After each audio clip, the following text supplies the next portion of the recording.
नाना चांद का बिजनेस ऐसे कैसे सबको बढ़ सकता है? नहीं, ऐसा नहीं होगा। मुझे कुछ करना पड़ेगा। राहा, आज आपने रब नवाज के सामने बोला कि उस कंपनी के शेयर्स मत खरीदें क्योंकि वो एक ट्रैप है। उस टाइम तो मैंने आपकी बात पे यकीन कर लिया क्योंकि मेरे मुताबिक आप उस कंपनी में इंटर्नशिप कर चुकी हैं। लेकिन अभी मैं एक दोस्त की हैसियत से आपसे पूछना चाहता हूँ कि आपने ऐसा क्यों कहा कि वहाँ पे ओनरशिप डिस्प्यूट चल रहा है? मैं अभी आपको नहीं बता सकती। देखिए, आपने मुझसे एक दोस्त की हैसियत से पूछा तो मैं भी आपको उसी बेस पे बता रही हूँ। बस वो शेयर्स मत खरीदें और किसी और को भी मत खरीदने दें।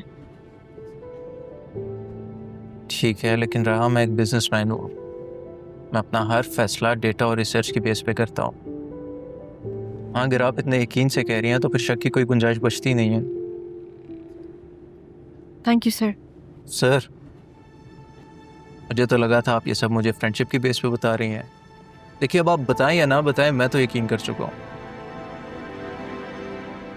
कभी कभी ये पता होना कि कोई आप पर यकीन करता है, यही काफी होता है। इसी को तो भरोसा कहते हैं।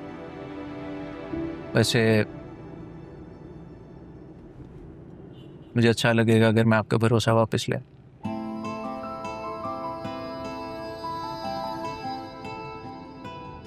वैसे आज का टेक अवे ये था कि बिजनेस में दूसरे की बात भी पहले सुन लेनी चाहिए। Miss honest. आप मुझे कोई और नाम दे दें। ये तो वैसे मुझे कहना चाहिए क्योंकि मेरा नाम आपने बांगलू रखा हुआ है। अच्छा, आप मुझे शर्मिंदा कर रहे हैं। आपके चेहरे पे मैं शर्म हया तो देख सकता हूँ, लेकिन शर्मिंदगी कभी भी नहीं। क्या मेरी स्पेशल दोस्त है? दोस्ती में स्पेशल का मतलब खतरों से खेलना होता है। हो सकता है, लेकिन जो खतरा दिल को भी अच्छा लगे उस खतरे को उठाने में कोई हर्ज नहीं। मेरा घर ना रास्ते में ही आता है। आप मुझे घर ड्रॉप कर दें। ओके दोस्त। मैंने जान के मारिया को कुछ दिन रुकने का कहा था ताकि इस केस के बारे में मैं मज़ीद मालूमात हासिल कर लूँ। अच्छा, तो फिर क्या पता लगा? जेन्युइन केस है। आज बुलाया मैंने मारिया को, बतूल से भी कह दिया, क्योंकि मेरे मिलने से ज़्यादा उन दोनों का आपस में मिलना बहुत ज़रूरी है।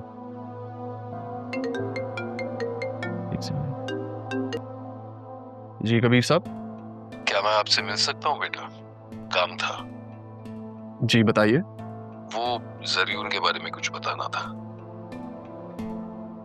ठीक है, अभी मैं फ्री हूँ और आपकी शॉप से ज़्यादा दूर भी नहीं हूँ। मैं आपको लोकेशन भेजता हूँ, आप आ जाएं।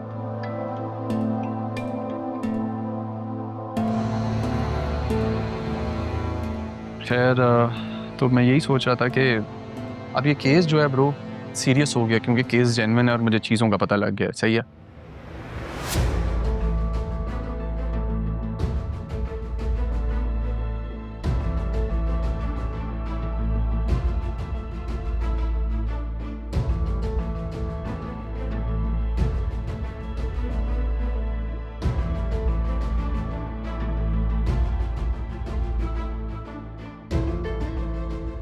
सॉरी अम्मी, मैंने घर छोड़ दिया है। अब मैं ये सिम भी बंद कर दूंगी और काशिफ अभी दूसरी सिम भी ले आएगा।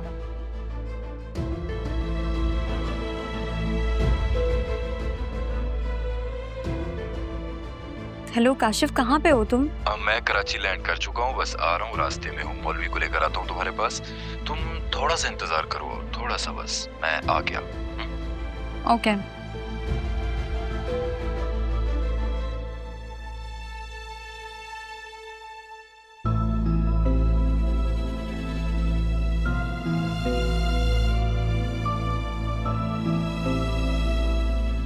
भाई ये सारी बातें तो हो गई एक तरफ, ये बता शादी का क्या सीन है?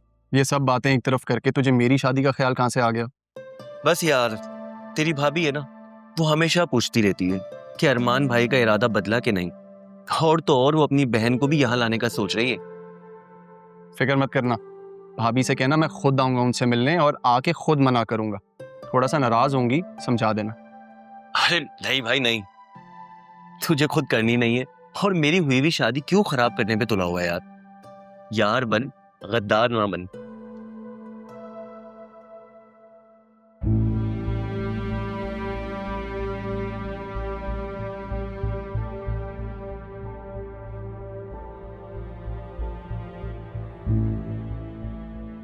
क्या हुआ? आप परेशान लग रही हैं।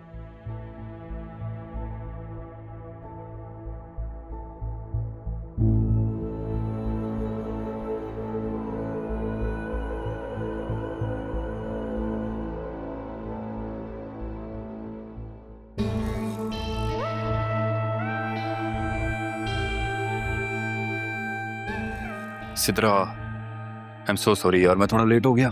शुक्र है काशिफ तुम आ गए। बस यार सेट चल रहा है, तेरी जैसी किस्मत। अबे नहीं bro, ये तो बस तुम्हें पता है दुआएं होती हैं इस तरह। अरमान, एक सेकंड।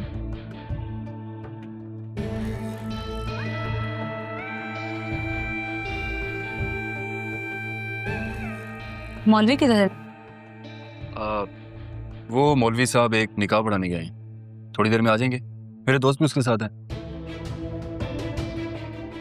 किसी बहुत अपने ने बहुत मान से कहा,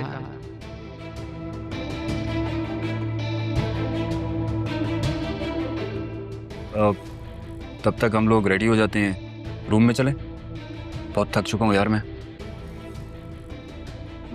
नहीं काशिफ तुम जाओ, मैं यहाँ ठीक हूँ, तुम फ्रेश होकर आ जाओ। मैं समझी नहीं। सिद्रा घर पे नहीं है, मैं उसे कब से फोन कर रही हूँ। मैं समझी घर पे ही होगी, मगर वो आपने अब्बू को बताया? तुझे कुछ नहीं पता। उसे तो सिद्रा कभी नजर ही नहीं आई।